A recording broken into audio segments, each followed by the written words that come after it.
annonce aujourd'hui, on annonce de l'hébergement supervisé pour 12 personnes avec un trouble du spectre de l'autisme, une déficience intellectuelle ou même une déficience physique, comme on a appris ce matin. La SHQ et le programme d'habitation abordable Québec soutiennent la maison adaptée supervisée mégantique.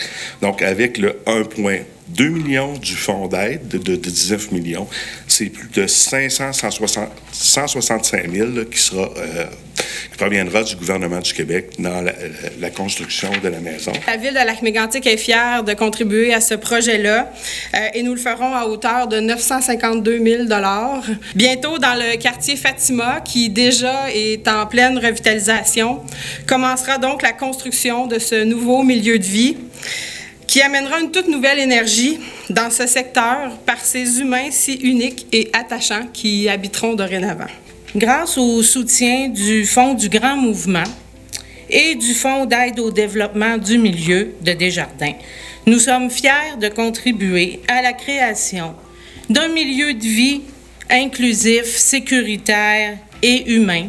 C'est avec beaucoup d'émotion et de fierté ce matin qu'au nom des fondateurs de la Fondation Louise et Jean-Paul Fontaine et l'ensemble des membres du conseil d'administration de la Fondation, que je confirme la contribution financière au projet d'habitation adaptée supervisée mégantique.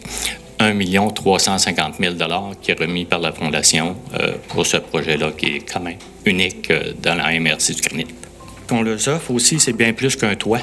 Ça va être un milieu de vie stable, vraiment, que les gens coordonnateurs, coordonnatrices joueront le rôle du parent pour venir les accompagner. C'est un lieu sécuritaire, chaleureux, surtout l'accompagnement à 24/7, qui permettra de s'épanouir. Il est important de mentionner que le projet vise des locataires avec un bon degré d'autonomie, car il s'agira d'appartements complets, mais la particularité du projet, c'est qu'un service de supervision il sera assuré en permanence. Je vous laisse avec les prochaines étapes. Les prochaines étapes, là, les débuts des travaux qui vont débuter rapidement. L'autre étape, on travaille en étroite collaboration avec le CIUS pour la sélection des locataires.